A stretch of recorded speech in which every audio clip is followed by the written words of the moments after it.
जय हिंद स्टूडेंट्स, नमः संस्कृताय, जयतु संस्कृतम।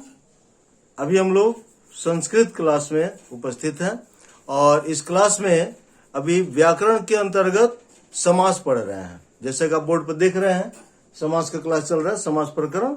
और इसमें हम लोग अभी समास का परिभाषा, भेद इसको पढ़ चुके हैं और आज तत्पुरुष समास का विभक्ति तत्पुरुष में द्वितीय विभक्ति हो चुका है। आज हम लोगों को तृतीय विभक्ति पढ़ना है। ओके, तो चलिए स्टार्ट करने से पहले आपको एक चीज बता दें कि जैसा कि सैंपल पेपर तो आउट हो चुका, आप देखे भी होंगे सैंपल पेपर।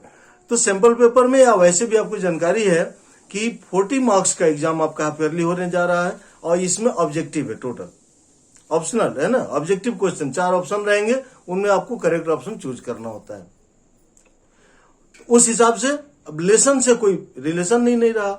लेसन पढ़ने का, जिससे संस्कृत जो आपका पाठ है उसका जो कहानी है, जैसे आप घटनाक्रम, तो घटनाक्रम तो आएगा नहीं, ठीक है।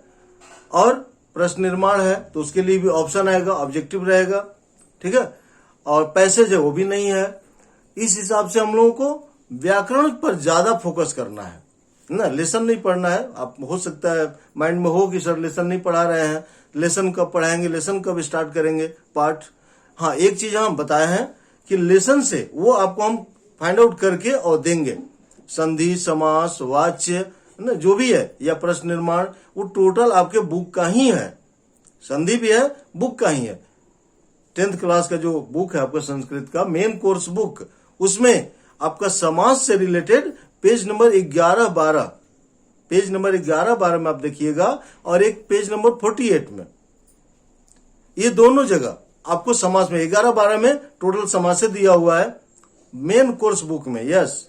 और बुक के पीछे भी दिया हुआ है आपके बुक के लास्ट में, तो वहां से भी समझ सकते हैं। या जो चीज अभी हम बता रहे हैं इसको समझिए, ध्यान में रखिए, नो डाउट आपका क्लियर होगा, इसमें कोई दिक्कत नहीं है, ठीक है ना।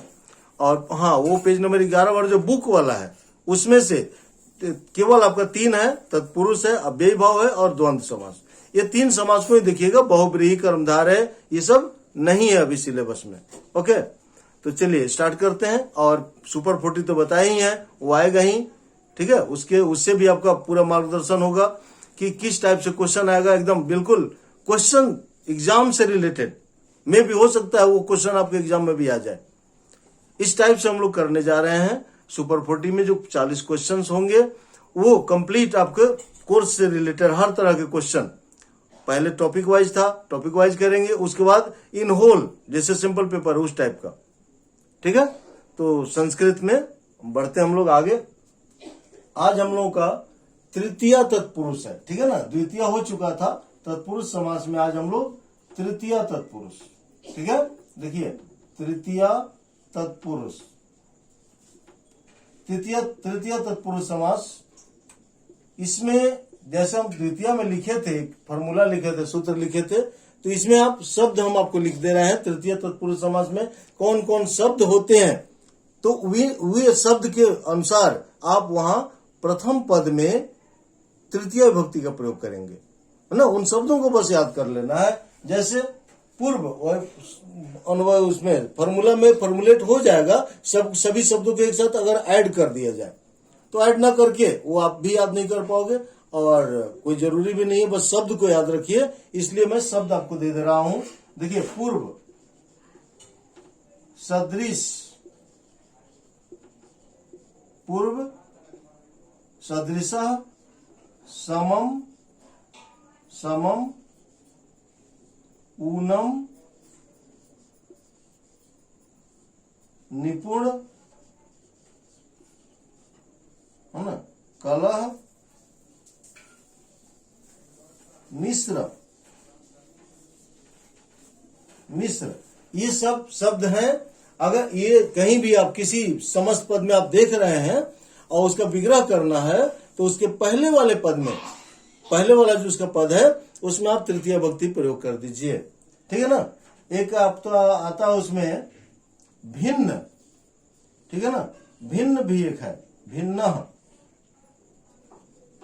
अब सबका आप एग्जाम्पल देख लीजिए, ठीक है। तृतीय तत्पुरुष आपका कंप्लीट हो जाएगा। तो इसमें जैसे पूर्व है तो आपका जो समस्त पद होगा पूर्वम कर दीजिए, पूर्वम, मास पूर्वम, मास पूर्वम। अब ये समस्त पद है आपका, मास पूर्वम, ये समस्त पद है, इसका विग्रह करना है। तो आप देख रहे हैं कि पूर्व, इस शब्द को आपको याद रखना है। पूर्व, जहां भी पूर्व है, पूर्व मीन्स पहले, ठीक है ना, ध्यान रखेंगे, दिशा नहीं, पूर्व मीन्स पहले। तो मास पूर्व, तो मास जो है प्रथम पद, इसमें आप तृतीय लगा दीजिएगा, मासेन, मासेन पूर्वम, ठीक है, ये हो गया विग्रह आपका। उसी तरह से मातृ सदृश, मातृ सदृश, तो आपको मूल शब्द दिखाई दे रहा है, सदृश आ गया। तो मातृ शब्द ये ऋकारांत है, ठीक है ना, जैसे मास था तो बालक की तरह मासेन, बालकेन तृतीय हो गया। अब ये मातृ शब्द ऋकारांत है तो इसका तृतीय में होता है मात्रा, पितृ रहेगा, पित्रा, भ्रातृ, भ्रात्रा, ठीक है ना, तो त्रा होता है। ध्यान रखेंगे, ये नॉर्मल चीज, कितना रूप नहीं कंप्लीट हो पाता है याद, तो उसमें आप ऋकारांत को तृतीया और षष्ठी, ये दो विभक्तियों को याद रखेंगे। षष्ठी में क्या होता है, तू की मात्रा होता है, ऊह। षष्ठी में देखिए, हम नोट कर दे रहे हैं, षष्ठी विभक्ति ऋकारांत, ठीक है ना, ये ऋकारांत, ऋकारांत में षष्ठी विभक्ति में होता है तुह, जैसे मातुह, मातुह, पितुह, ठीक है, ये होता है षष्ठी में। वैसे तो नियम तो पूरा याद करें, अच्छी बात है ना, कंप्लीट ऋकारांत शब्द याद कर लीजिए। 8 को आपको हम बताए थे शब्द रूप याद करने को, 8 शब्द रूप, ठीक है ना। और एक अगर याद करते हैं तो आधारित होता है, जैसे द्विवचन में या बहुवचन में मैक्सिमम मिलते जाएगा। तृतीया, चतुर्थी, पंचमी में भ्याम होता है सब में, षष्ठी सप्तमी में यो होता है, षष्ठी बहुवचन में नाम होता है, सप्तमी में येसु आसु होता है ना, थोड़ा बहुत चेंजिंग होता है। आप लग जाएंगे याद करने में, मजा आने लगेगा, फिर कंप्लीट याद हो जाएगा। लेकिन कंडीशनल अगर मान लीजिए कि नहीं याद होता है तो याद रखेंगे कि मातु माने माता का, पितु मतलब पिता का, षष्ठी विभक्ति है ये ऐसे ही बता दिया आपको, याद रखिए। तो ये हो जाएगा मात्रा सदृश, मात्रा सदृश मतलब माता के समान, मात्रा सदृश। अब पितु समम, पितृ सॉरी पितृ समम, विग्रह क्या करेंगे, पित्रा समम, पित्रा समम। ऊनम है तो क्या हो जाएगा, एकोनम, एकोनम, संधि विच्छेद है ना, ऊ मिलकर ओ होता है, तो एक जो है इसका तृतीया कर देंगे। देखिए यहां पर ऊनम है, संधि विच्छेद करेंगे, 1 प्लस ऊनम, ये ओ जो है अ और ऊ मिल करके ओ बना है तो ऊ हो जाएगा, ऊनम हो जाएगा। तो ये हो जाएगा ये एकेन, एकेन ऊनम, एकेन ऊनम मतलब एक कम, एकोनम, एकेन ऊनम। निपुण, आचार निपुण, अब कोई जरूरी नहीं है कि आचार निपुण ही होगा, अभी आप सीख रहे हैं आचार निपुण और एग्जाम में आ गया व्यवहार निपुण, तो कहेंगे नहीं हम तो आचार निपुण पढ़े थे, व्यवहार निपुण नहीं पढ़े हैं। नहीं, आप बस ये एक ट्रैक है, इस ट्रैक को आप पकड़ रहे हैं। अब इस ट्रैक से रिलेटेड माने ये सारे शब्द जो हैं अगर आते हैं किसी शब्द में तो उसमें तृतीया लगाइएगा। क्लियर है ना, जैसे आचार है तो आचार्यण कर देंगे, आचार्यण निपुण, आचार्यण निपुण, आचार निपुण हो गया। उसी तरह कला है तो वाचा कलह, ये अलग शब्द होता है, वाचा कलह, वाचा कलह, ये क्या हो जाएगा, वाक, सॉरी उल्टा हो गया, ठीक है ना, वाक कलह यहां होता है ना, और वाचा उसका तृतीय हो जाएगा, वाक कलह, और इसका तृतीय हो जाएगा वाचा, वाचा कलह, ये तृतीय हुआ आपका, ठीक है ना। वाक, वाक मूल शब्द है, वाक समास पद होता है तो मूल शब्द आता है ना। और जब विग्रह करते तो तृतीया, तो वाक का तृतीया होता है वाचा। वाचा माने वही वाणी, आवाज, वाणी से झगड़ा, जो गाली गलौज आरे तरह जो होता है ना, तो वाक कलह होता है, युद्ध होता है, झगड़ा होता है, लड़ाई, तो जो आवाज करके आदमी करता है झगड़ा, उसी को वाचा कलह कहते हैं, वाक कलह। मिश्र, गुड़ मिश्र, गुड़ मिश्र, गुड़ मिश्रा, तो मिश्रा देखिएगा जहां भी, तो वहां तृतीया वही चीज हो गया, गुड़े न, गुड़े न मिश्र, ये हो गया आपका तृतीया, गुड़े न मिश्र, गुड़ मिश्र। और लास्ट है भिन्न, तो ये अलग है ना, इन सबसे अलग है, भिन्न। जैसे नख भिन्न, नख भिन्न, अभी तक आपने जितना भी किया, हम लोग जो किए, उस सब में एक वचन लगाए हुए देख रहे हैं ना, मासेन, मात्रा, पित्रा, एकेन, आचार्यण, वाचा, गुणेन, सब तृतीय विभक्ति एक वचन है। लेकिन अब आपका भिन्न जो है, नख मतलब होता है नाखून, तो नाखून एगो तो होता नहीं है, हाथ पर मिला के 20 गो होगा, तो 20 नाखून, तो बहुवचन हो जाएगा। जहां 2 से ज्यादा होता है वो बहुवचन हो जाता है। तो नख का तृतीया करेंगे नखेन, नखेन, नखाभ्याम नखय, बालक की तरह, तो नखय भिन्न, नखय भिन्न, कहने का मतलब कि जहां भिन्न शब्द आए, भिन्न, वहां भी उसके प्रथम पद में आप तृतीय विभक्ति का प्रयोग करेंगे। और वो वचन के अनुसार, जैसे नख है, नाखून है, बहुत सारे नाखून है, दंत भिन्न है तो दंत ही भिन्न, ठीक है ना, तो उसके हिसाब से हम लोग वचन कर लेंगे। चलिए, तो ये तृतीय विभक्ति हो गया। इसके बाद हम लोग चतुर्थी विभक्ति आज ही कर लेते हैं इसी क्लास में, ठीक है ना। चतुर्थी विभक्ति, तो इसको आप नोट कर लेंगे, याद कर लेंगे, बैक करके भी देख सकते हैं, ठीक है ना। अभी हम इसको मिटा रहे हैं, ओके। चलिए, हाँ, तो अब हम लोग तृतीय विभक्ति अभी कर लिए। तृतीय तत्पुरुष विभक्ति नहीं है, विभक्ति प्रकरण नहीं चल रहा है, ध्यान रखिएगा, ये समास प्रकरण है, विभक्ति अलग है। कारक में आता है, कारक उपपद विभक्ति, कारक प्रकरण उपपद विभक्ति, उसमें जो हम लोग प्रथमा द्वितीय तृतीय पढ़ते हैं वो अलग होता है, और ये समास का है, तत्पुरुष समास का है, विभक्ति तत्पुरुष। तो इसमें चतुर्थी विभक्ति। अब नेक्स्ट चतुर्थी विभक्ति, उसी तरह जैसे हम लोग तृतीया किए, इसमें भी कुछ शब्द हैं, उन शब्दों को देख करके आप जान जाएंगे कि उसके पहले हमको चतुर्थी विभक्ति का प्रयोग करना है। चतुर्थी जान रहे हैं ना, बालक में बालकाया होता है और लता में लतायई, चतुर्थी में लतायई। तो देखिए इसमें कौन कौन से शब्द हैं उसको पहले हम लोग नोट कर लें, यहां लिख दें या ऐसे सीधा लिखते हैं, समझ में आएगा। चतुर्थी, देखिए चतुर्थी तत्पुरुष, बलि पहला है, बलि ब है ये, बलि हित सुख रक्षित, बलिहित सुख रक्षित, ठीक है।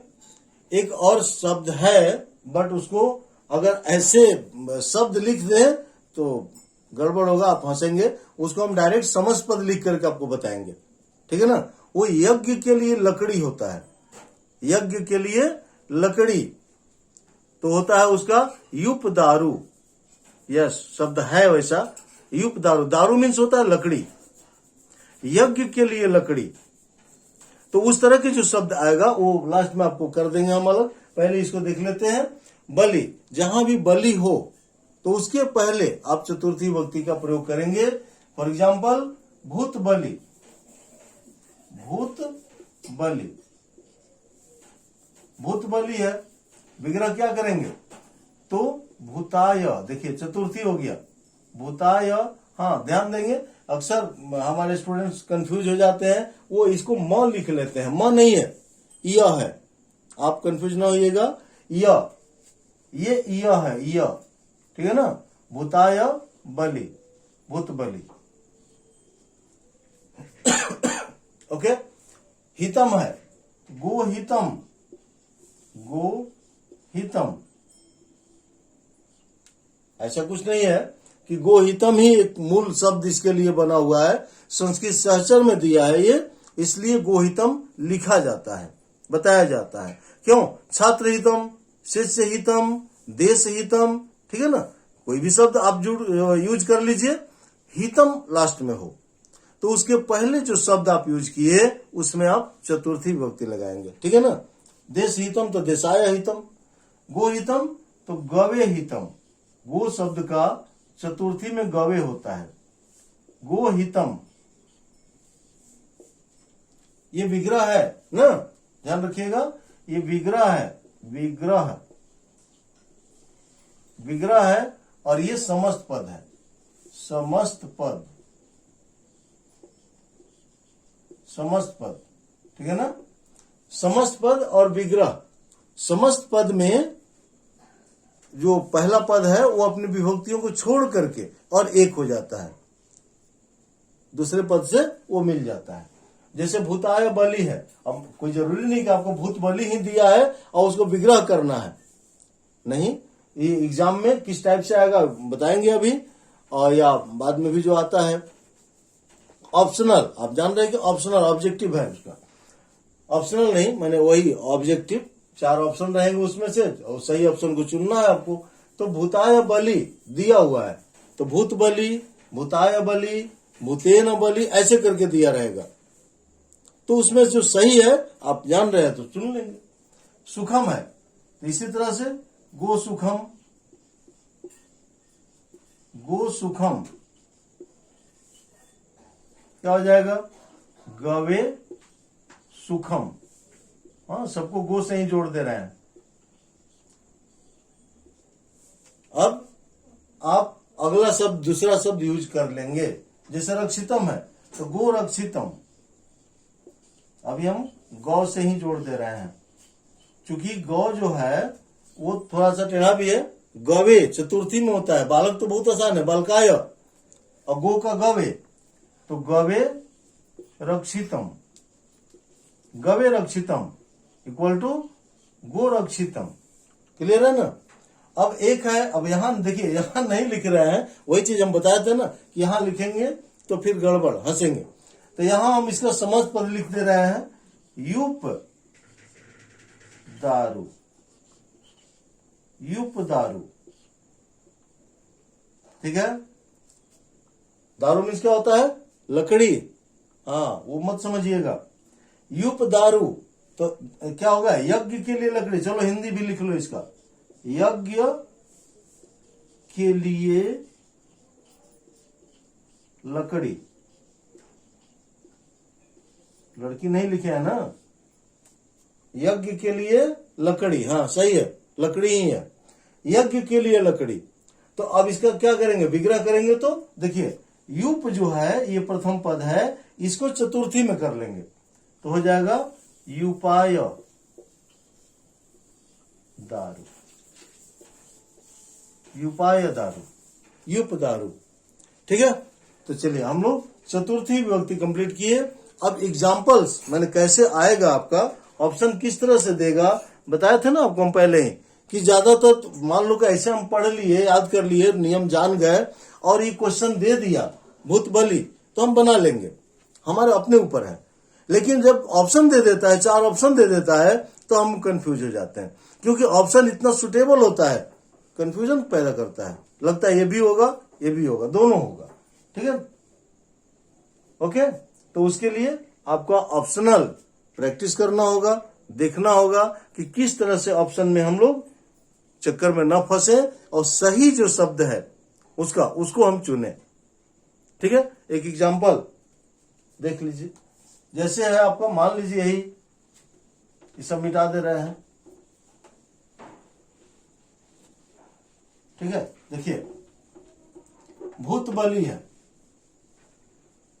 ये पहला आपका क्वेश्चन है, भूत बलि। अब इसके लिए ऑप्शन देगा, पहला ऑप्शन भूतेन बलि, दूसरा भूतायै बलि, तीसरा भूताय बलि, अभी तो जस्ट बताया है तो तुरंत आप कर लीजिएगा, ठीक है ना। और चौथा है कि ज्यों के त्यों कर देगा, भूत और बलि अलग कर देगा, भूत बलि, ठीक है। अब कंफ्यूजन, विभक्ति जब पता नहीं है, लेकिन जब आप पढ़े हैं, नियम याद रखे हैं, समझ गए हैं, एडुफेस चैनल को आप देखे हुए हैं और समास क्लियर किए हुए हैं, तो बिल्कुल कंफ्यूज नहीं होइएगा, क्योंकि बलि को आप पकड़िएगा और बलि चतुर्थी विभक्ति होता है। बलि मतलब वही बलि देना, ठीक है ना। तो वहां चतुर्थी आप देखिएगा, इसमें चतुर्थी तो भूताय यहाँ पर है, और यहाँ आप टिक कर दीजिएगा। ओके, इस तरह से बिल्कुल सही होगा, कहीं नहीं जाएगा आपका मार्क्स। चलिए, ओके स्टूडेंट्स, तो आज हम लोग इतना ही। फिर कल हम लोग नेक्स्ट क्लास में चतुर्थी तक हो गया, पंचमी, षष्ठी, सप्तमी एक साथ हम लोग तीनों करेंगे, क्योंकि उसमें ज्यादा नहीं है, बहुत कम है, छोटा छोटा है।